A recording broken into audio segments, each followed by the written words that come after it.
우리는 하나님의 백성이 어떻게 살아가는가를 마태복음 5장 8국 말씀을 통해서 숙고하고 있습니다.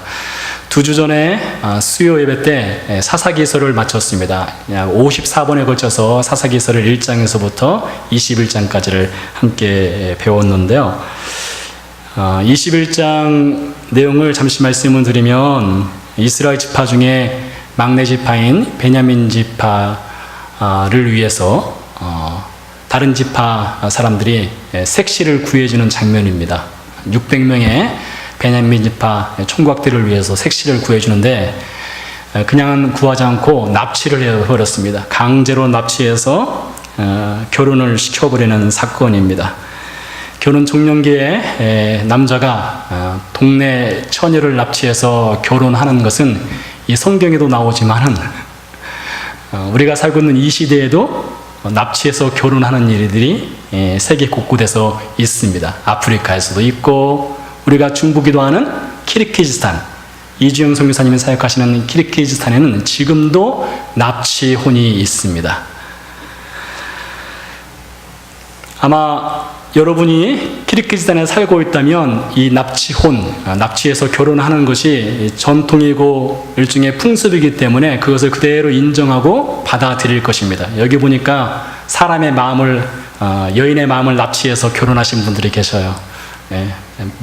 마음을 납치해서요. 몸을 납치한 것이 아니라. 근데 키르기스탄은 사람의 몸을 실제로 납치해서 결혼한단 말이죠. 아마 여러분이 그곳에 산다면 그것을 인생의 운명으로 받아들일 것입니다. 이슬람 국가에 가면은 명예살인이라는 것이 있습니다. 명예살인. 가족의 명예를 실추시켰을 때에 그 가족의 일원을 죽이는 겁니다. 실제로 죽이는 겁니다. 근데 이 명예살인 같은 경우는 처벌이 매우 약합니다. 오히려 명예살인을 권장하기도 합니다. 우리가 살고 있는 미국에도 또 한국에도 전통이 있고 풍습이 있습니다. 어느 나라에 사느냐에 따라서 그 나라 문화, 전통, 풍습을 우리는 숙명처럼 운명처럼 지키고 따르게 되어 있습니다. 성경은 예수 그리스도를 믿는 사람들을 향해서 너희는 이중 국적자다라고 분명하게 이야기를 하고 있습니다. 우리의 시민권은 하늘나라에 속해 있다라고 말하고 있죠. 따라서 저와 여러분은 한국 시민권자 혹은 미국 시민권자 그리고 동시에 하늘나라 시민권자인 것이 틀림없습니다. 우리가 이중 국적자라는 것을 우리 마음에 꼭 담고 사는 것은 너무나 중요합니다. 이미 말씀드린 것처럼 키르기스탄에 여러분이 산다면은 납치혼이 있다 하더라도 그것은 여러분의 전통이고 풍습이고 관습이기 때문에 그것은 그대로 수용하게 되어 있습니다. 그 나라에 살기 때문에 그것이 당연하게 여겨진다는 것입니다. 그렇다면 우리가 하나님 나라의 백성이라면 하나님 나라의 백성답게 살아가는 것을 당연하게 여기는 것이 자연스럽다고 볼 수가 있는 것입니다. 여러분, 하나님 나라의 백성이 이 땅에서 살고 있습니다. 우리는 동시에 하늘나라에도 살지만 이 땅에서도 하나님의 나라의 백성으로 살고 있어요. 그러면 하나님 나라의 백성답게 사는 것이 무엇인가를 성경을 통해서 우리가 배워야 합니다. 성경은 말합니다. 누가 어리석은 자고 누가 지혜로운 자냐? 어리석은 자는 하나님 말씀을 듣고도 지키지 않는 사람이 어리석은 자라고 말하고 있습니다. 지혜로운 사람은 하나님 말씀을 듣고 그대로 지켜 행하는 사람이 지혜로운 사람이다라고 이야기를 하고 있습니다. 말씀을 듣고도 행할 생각이나 의지가 전혀 없는 생활이 반복되면 마음이 굳어지게 되어 있습니다. 여러분, 이거 매우 위험하고 우리가 조심해야 될 것입니다. 여러분, 지금 여러분 가운데는 20년, 30년 혹은 그 이상 신앙생활 하신 분들이 계실 겁니다. 저도 올해가 31년째 신앙생활 합니다. 예수님을 믿은 해로부터 31년입니다. 물론 그전에도 신앙생활 했었습니다. 31년 이상 말씀을 들었는데 이 말씀을 듣고도 행할 의지나 결단이 전혀 없이 그대로 말씀을 듣고 그냥 흘려보내면 마음이 굳어지게 되어 있습니다. 마음이 굳어지면 말씀의 씨앗이 뿌려져도 이것이 열매를 절대로 맺을 수가 없는 그런 불행이 발생하게 됩니다. 그래서 여러분, 말씀을 들을 때 여러분 귀를 열으셔야 됩니다. 오늘 내가 이 말씀을 듣고 정말로 하나님의 은혜를 받고 싶다는 간절함이 있어야만 합니다. 그 간절함이 있을 때에 하나님께서는 은혜를 부어 주시는 겁니다. 여러분, 하나님의 은혜를 한번 받고 나면은 그 은혜로 인해서 평생을 정말 행복한 삶을 살 수 있습니다. 여러분, 제가 17살 때 예수님을 만났습니다. 17살 때 예수님을 만나지 못했다면 제 인생은 이렇게 행복할 수가 없을 것입니다. 여러분, 이런 수지가 없어요. 세상에 로또를 당첨되는 것보다 더 큰 수지가, 더 큰 복이 있다면 바로 예수님 만나는 복입니다. 예수님 말씀을 듣고 은혜 받는 복이에요. 그 은혜는 여러분의 평생의 삶을 무슨 환경과 무슨 상황 가운데서도 여러분을 행복한 삶에서 절대로 떨어뜨리지 않는 은혜입니다. 그러므로 여러분, 이 말씀을 듣는 시간에 여러분이 집중하셔야 됩니다. 말씀을 듣을 때 귀를 기울이셔야 되고, 말씀을 듣고 내가 이 말씀을 내가 꼭 내 생활 속에서 실천해 보리라라는 결단이 반드시 필요한 것입니다. 오늘 우리에게 주시는 하나님 말씀입니다. 하나님의 말씀인 7절 말씀 보니까 궁일이 여기는 자는 행복하다. 그들이 궁일이 여김을 받을 것이다 라고 말하고 있습니다. 여러분, 궁일이란 말을 국어사전서 찾아보니까 불쌍히 열겨 돌보아 주다 라고 되어 있습니다. 여러분이 잘 아시는 단어입니다. 궁유를 베푼다는 것, 불쌍히 여기고 돌보아 준다는 것, 우리가 잘 알고 있는 이야기입니다. 가난한 사람, 홀로 된 여인들, 자식을 잃은 부모들, 몸이 불편한 사람들, 아마 이런 사람들 만나면 여러분 불쌍한 마음이 들 겁니다. 그리고 도와주고 싶은 마음이 들 거예요. 제가 군에 있을 때에 고아원을 한번 방문한 적이 있었습니다. 군 사병들과 함께 고아원을 방문했는데 한 꼬마 아이가 제 무릎 앞에 딱 앉더니 처음부터 끝까지 떨어지질 않는 거예요. 심지어 언제까지 안 떨어지는가 하면 오줌을 제 무릎 위에 쌀 정도로요. 분명히 이 아이가 오줌이 마려서 화장실을 가야 되는데 가지 않는 겁니다. 가지 않고 제 몸에 딱 달라붙어 있는 거예요. 껌딱지처럼요. 왜 그런가 했더니 이 아이에게는 지금 사랑 결핍이 있는 거예요. 사랑 결핍증. 그래서 누가 자기를 안아주고 이뻐해주면 혹이라도 그 사람이 떠나면 사랑이 떠날까봐 두려워서 무서워서 꼭 붙잡고 있는 겁니다. 오줌을 쌀 정도로요. 그런 사람들이 있어요. 얼마나 불쌍하고 얼마나 긍휼을 베풀어야 되겠습니까? 자, 그렇다면 오늘 예수님께서 갈릴리 백성들에게 말씀하시기를 긍휼히 여기는 자는 행복하다. 그도 긍휼히 여김을 받을 것입니다 라고 말씀하셨는데, 이 말씀은 도움이 필요한 사람에게 불쌍히 여기고 그 사람을 도와라, 이 정도의 말씀일까요? 너가 도와야만 너도 도움을 받을 수 있어, 이 정도의 말씀일까요? 물론 이 긍휼은 불쌍히 여긴다는 의미가 있으니까 그 말씀도 포함됩니다. 도와줘라, 도와주면 너도 도움받을 수 있어, 이 말씀도 분명히 포함됩니다. 그러나 이 말씀은 그 수준 넘어 더 깊은 의미가 있습니다. 성경에서 긍휼이란 말을 할 때는 거기에 특별한 의미가 담겨 있어요. 여러분, 저와 여러분이 태어나기 전에 어디 있었습니까? 저와 여러분이 태어나기 전에 엄마 뱃속에 있었어요. 몇 개월 동안요? 10개월 동안 저와 여러분은 엄마 뱃속에 있었습니다.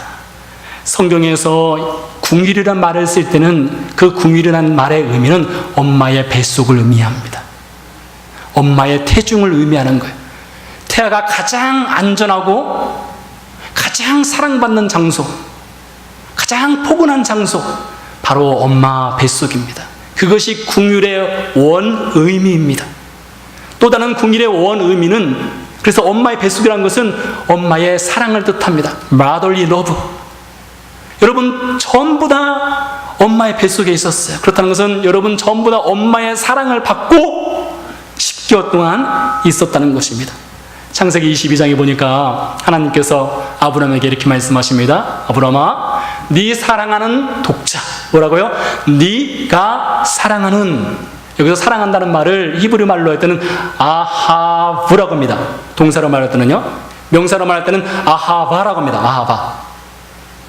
히브리어와 친척지간에 있는 다른 언어가 있습니다. 아람어라고 합니다. 아람어는 사랑한다 이 표현을, 아하바 이 표현을 뭐라고 표현했는가 하면 레헴이라고 표현했습니다. 레헴. 이 레헴이라는 뜻은 어떤 뜻인가 하면 엄마의 사랑이라는 뜻이 있어요. 그러니까 그것을 아브라함에게 그대로 적용을 시켜보면 아브라함이 독자 이삭을 어떤 사랑으로 사랑하느냐? 엄마의 사랑으로 사랑하는 거예요.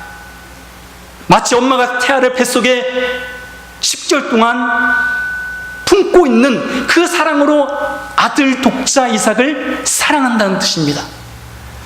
여러분, 아버지의 사랑과 어머니의 사랑은 차원이 달라요. 차이가 있습니다. 전에 성경 공부할 때 제가 이재철 목사님의 간증을 인용한 적이 있습니다. 목사님이 어릴 적에 허름한 완행 열차를 타고 어딘가 가고 있을 때였습니다. 아주 어린 나이였습니다. 추운 겨울 칼바람이 열착하는 통해서 팍 들어오고 있을 때였습니다. 이 어린 꼬마가 너무나 추워서 벌벌벌 떨고 있었습니다. 그것을 본 어머니가, 목사님의 어머니가 버선을 벗어서 그 아이의 발에 신겨주었어요. 그래서 온기가 있는 그 버선을 신고 도착할 수가 있었습니다. 여기 도착해서 보니까 그 어머니의 발은 시퍼런한 거예요. 푸르게 변했어요. 동상에 걸린 겁니다. 한동안 그 어머니께서 동상에 걸려서 고생을 하였다는 글이 있었습니다. 만약에 아버지라면 어떻게 할까요? 아버지라면 사내 녀석이 그거 하나 못 참아? 하지 않겠습니까? 참어! 네. 저는 그렇게 안 했을 거예요, 아마. 저는 벗어졌겠지만 일반적으로 아버지의 사랑은 그렇답니다. 근데 어머니의 사랑은 어떤 사랑입니까? 어머니의 사랑은 버선을 벗어주는 사랑이에요. 철저히 자기 희생을 하는 사랑이 어머니의 사랑입니다. 그것이 궁율이라는 의미입니다. 철저히 자기 희생하여서 자기가 신고 있는 버선조차도 벗어서 신겨주는 사랑, 그것이 궁율의 원 의미라는 것입니다. 타지에 있던 자녀가 집에 방문하는 경우가 있죠. 그러면 엄마들이 뭐합니까? 어머니들이 맛있는 반찬 하지 않습니까? 자, 상을 차렸습니다.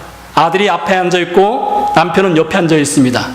좋은 반찬 어디로 갑니까? 당연히 아들 앞으로 가죠. 좀 더 가까이. 자꾸 남편이 그 좋은 반찬에 손을 가려고 하면은 눈치를 줄 수도 있습니다. 그게 바로 어머니의 사랑이에요. 그게 바로 궁율이란 것입니다. 오늘 예수님께서 갈릴리 백성들에게 말했어요. 그 어머니의 사랑을 베풀어야 된다. 어머니가 태중에 품고 있는 그 태아의 사랑, 태아에게 주는 그 사랑을 베풀어야 된다. 이렇게 말씀하신 겁니다. 과연 갈릴리 백성들이 이 말씀을 이해했을까요? 잘 모르겠어요. 예수님께서 궁율이라는 말씀하셨을 때 갈릴리 백성들이 그 말씀을 듣고 잘 이해했는지는 모르겠습니다. 그러나 이 갈릴리 백성들은 늘 궁율이란 말을 어릴 적부터 들어온 사람들입니다. 그 궁율의 원 의미가 무엇인지를 듣고 살아왔던 사람들이에요. 갈릴리 백성들, 아니 이스라엘 전체 백성들이 어릴 적부터 들어왔던 하나님의 궁율, 그것은 무엇이었을까요? 아이가 아버지께, 아버지 우리 조상 얘기를 해주세요, 아버지 할아버지 얘기를 해주세요 라고 하면 이스라엘 사람들은 공통적으로 시작하는 말이 있습니다.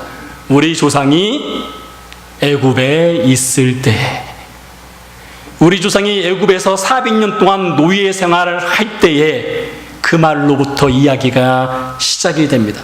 여러분 생각해 보세요. 노예 생활한 것이 뭐가 그렇게 자랑스럽겠습니까?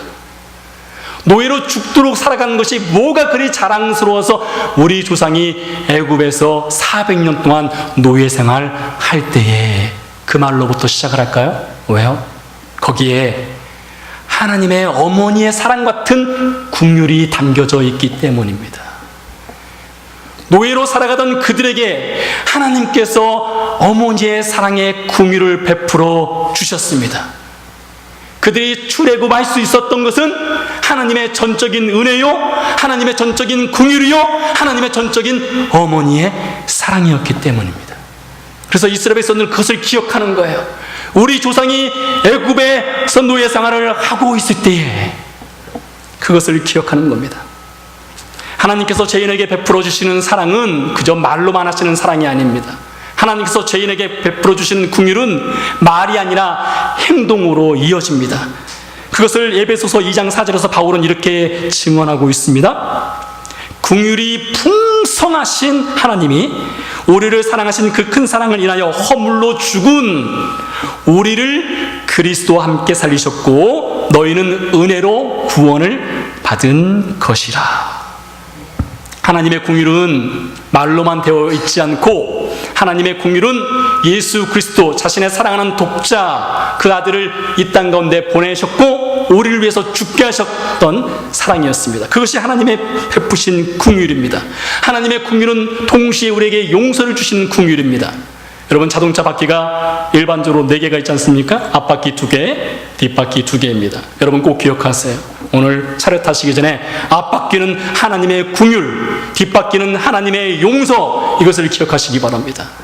하나님의 긍휼은 항상 하나님의 용서와 같이 왔어요. 그냥 베풀어 주시는 것이 아닙니다. 용서와 함께 베풀어 주셨어요.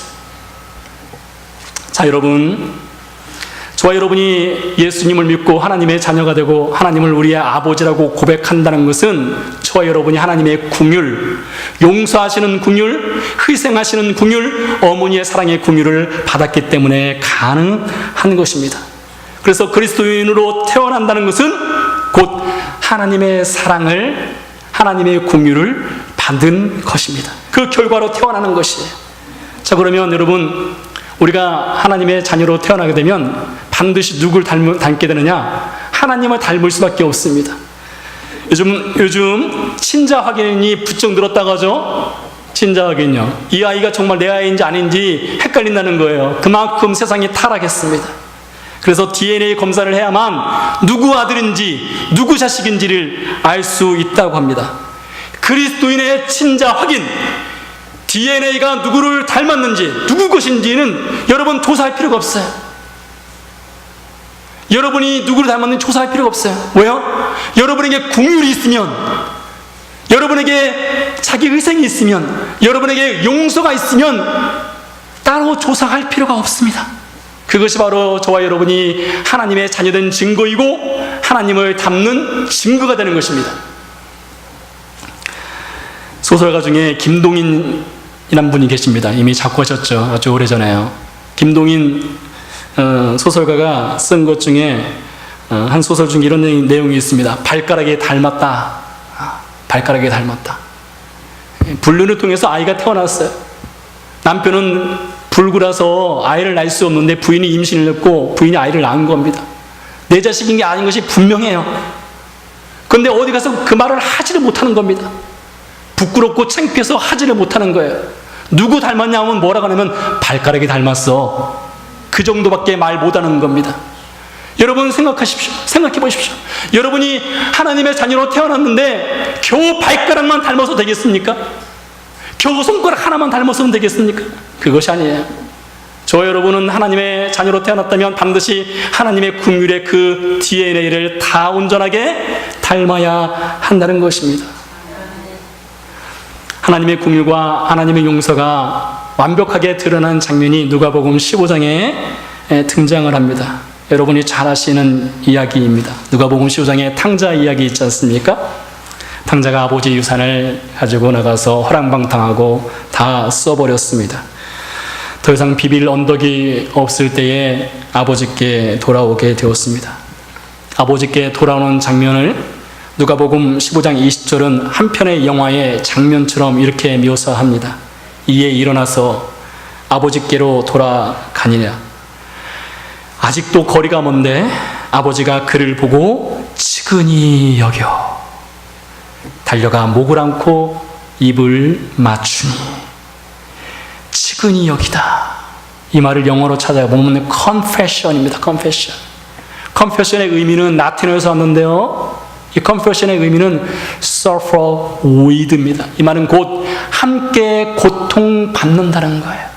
측은히 여긴다는 말의 다른 말은 긍휼이라는 것입니다. 여러분, 긍휼의 또 다른 의미는 무엇일까요? 함께 고통을 나누는 것입니다. 이 confession, 측은히 여기다, 이 말을 또 히브리 말로 찾아보니까 정확하게 그 말의 의미가 뭐냐면 어머니의 뱃속이에요. 여러분, 그러니 이 긍휼이라는 말의 의미가 얼마나 무궁하고 풍부합니까? 용서가 있고요, 같이 고통받아주고요, 그리고 같이 울어주는 것입니다. 그리고 희생하는 거예요. 용서해주는 겁니다. 사랑하는 교회 여러분, 그 탕자와 같은 우리를 하나님께서 오랫동안 기다리셨어요. 마치 그 아들이 돌아오기까지 매일마다 서성이면서 문 밖에 나와있던 아버지처럼 하나님 늘 기다리셨습니다. 우리가 죄악에 빠져서 허랑방탕하고 방황하고 넘어질 때 하나님은 suffer with 함께 고통받으셨어요. 그리고 우리에게 용서를 베풀어 주실 준비를 완벽하게 해 놓으셨습니다. 그렇게 하나님은 긍휼을 베풀어 주신 것입니다.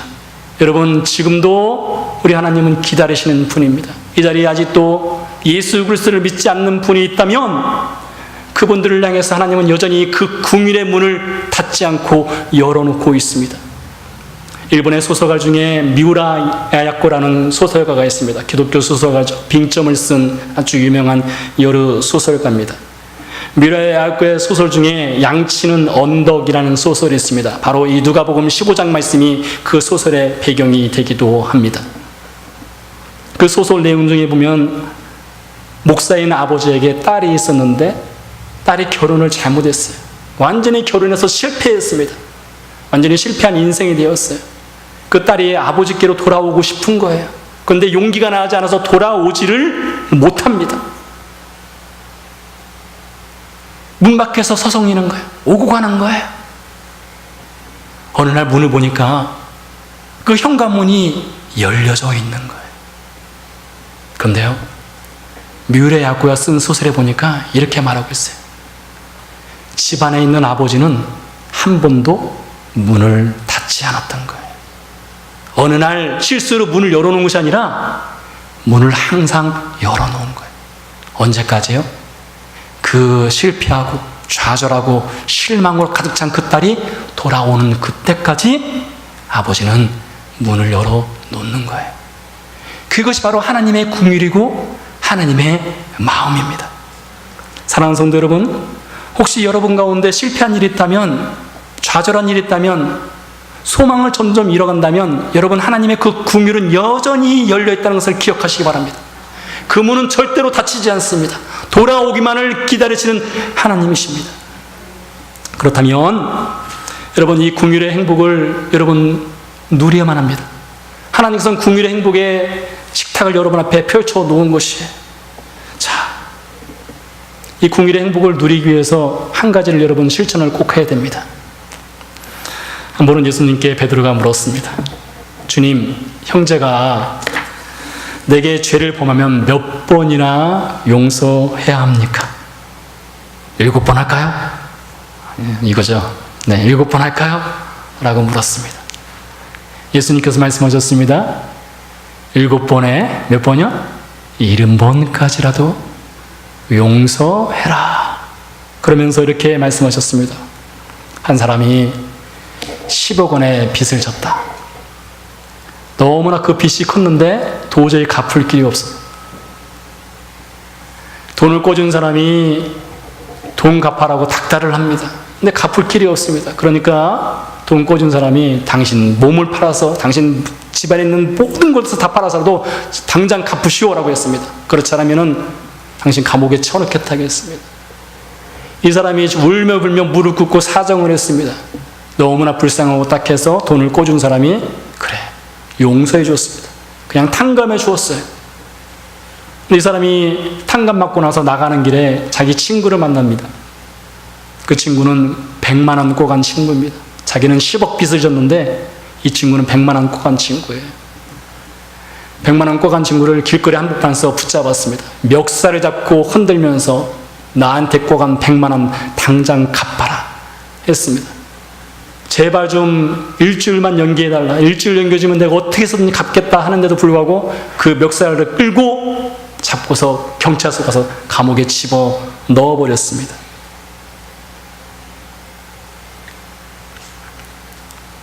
돈을 꿔준 사람이 그 이야기를 듣고 어떻게 했습니까? 성경에 보니까 나는 너에게 10억을 탕감해줬는데 너는 그 겨우 100만 원도 탕감해주지 못하느냐, 용서해주지 못하느냐 라고 말을 하죠. 주님께서 이 말씀을 가지고 이렇게 말씀하셨습니다.